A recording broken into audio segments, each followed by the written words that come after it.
Hello, everybody. What's up? This is Josh over Point Zero Games, and today we are speaking with Mr. Robin Chavarria. Robin, tell everybody hi. Hello there, folks. How's it going? If it'll focus. There we go. Okay, it's focused finally. So today we are taking a look at Robin's deck. Robin, give us an idea of what your deck is at the moment. Well, right now, I titled it Chunk Floor. The link I have on TappedOut.com or TappedOut.net right now is currently not accurate to deck list. Basically, it focuses by getting out any baddie as quickly as possible. The quickest I can do it right now is turn 3 for most everything in the deck.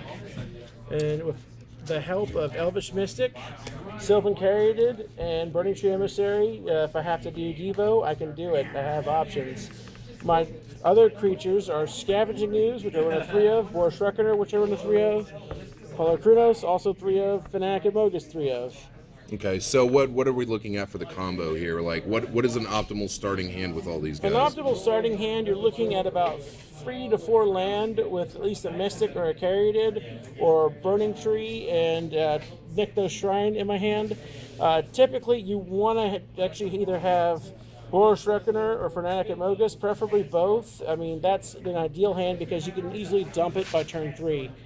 I mean, once you dump it, you hit for damage, and you continue to swing. Boris Reckoner here is good for early game like matchup whenever you got to deal with people that might be playing a faster deck, because you can block and redirect damage to their blockers unless they've got hexproof, in which case it's just a face. Okay, and so as far as with the Burning Tree Emissary, like, what are you looking for to combo into that most often? Are you looking more for a Caryatid, or are you looking for a Scavenging Ooze off of that? I am usually looking for a Caryatid. I'm looking for more of my mana ramp. I just like having blockers ready to defend so that I'm not left, flapping in the breeze. Okay, so for the rest of the deck, we're looking at green-red.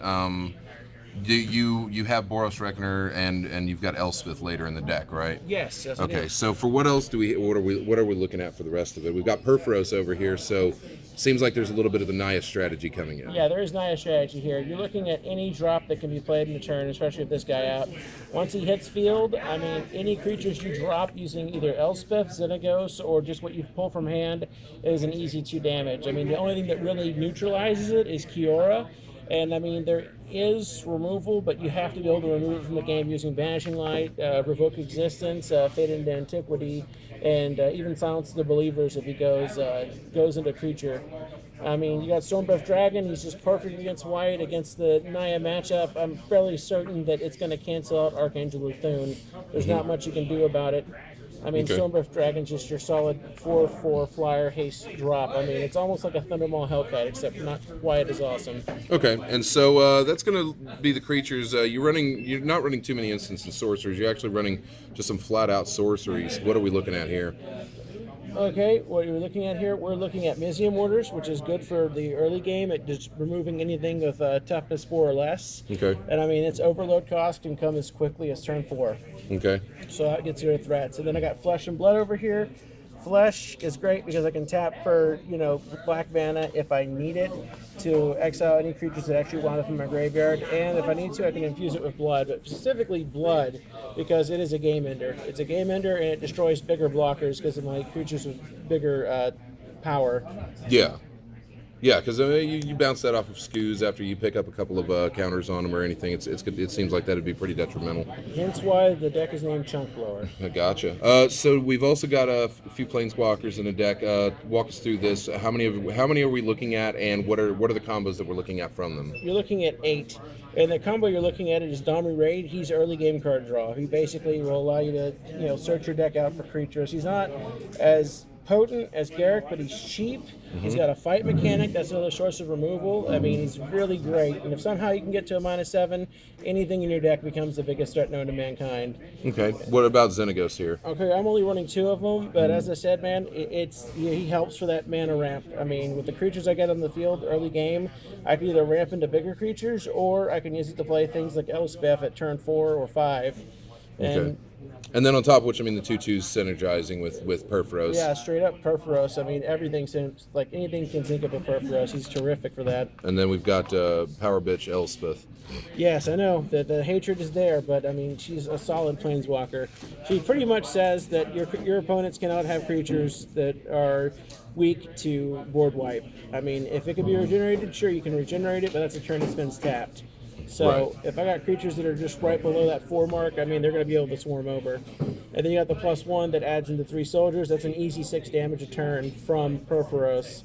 And if I get to 7, I mean, that's it. That's game. I mean, flying and +3/+3. I mean, the only way to get around that is if somebody else had the same like setup, or they were playing control. I was about to ask. I mean, how often have you seen any of these guys ulting in your matchups? I see Xenagos alt the most. Xenagos, for some reason, he alts and then creatures hit field. And with Perforos out, it pretty much gets really ridiculous. In some of my matchups, I've had Boros Reckoner, and Fanatic of Magus hit. And, I mean, it's just stupid.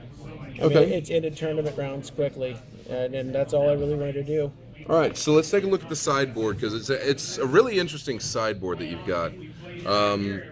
You're sitting on 3 of them Plummet for the Flyers, and 3 of them Mistcutter, which is pretty typical for a green-red. Yeah, it's solid. But then, so we've got 3 of on Witchstalker, a 3 of on Polis Crusher, and a 2 of on Arbor Colossus.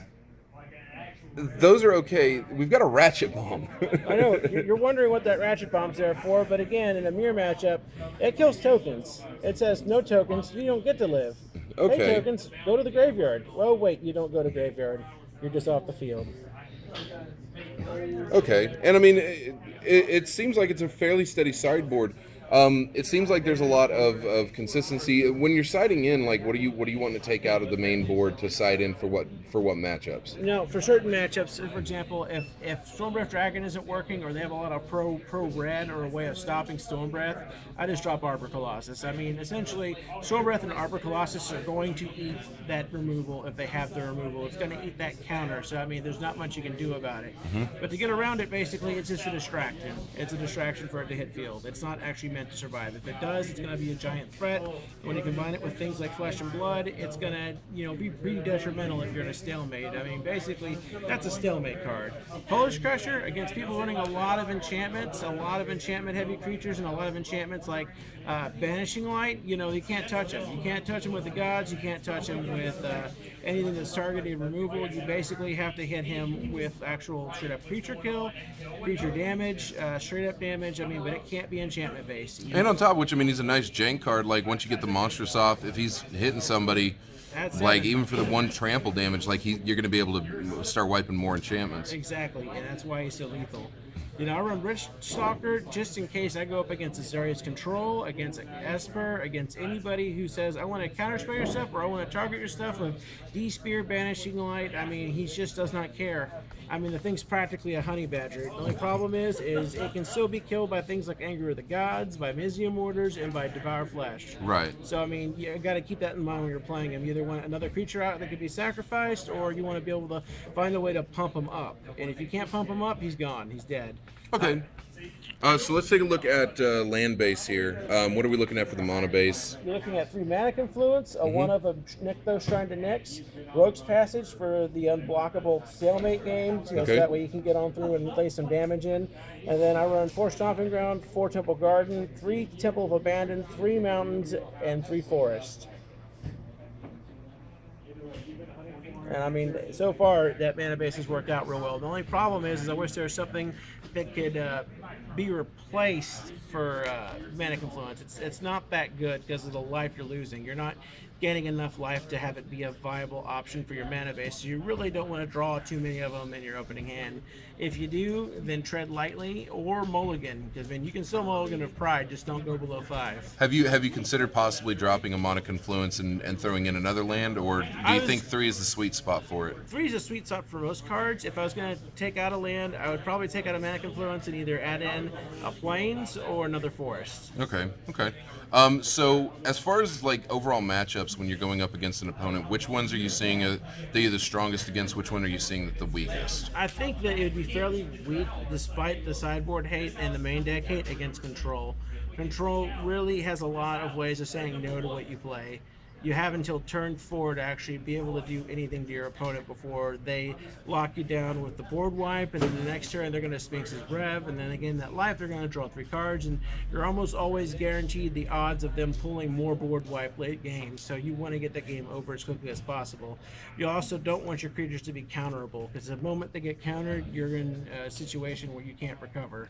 Cool. I mean, for most matchups, you don't want Mizium Orders in your deck. If you're going against control, you want to either drop in Mistcutter, you want to drop in Witchstalker, or you want to drop in Ratchet Bomb on the off chance they drop that Elspeth, because you know that Elspeth's going to keep dropping 1/1s.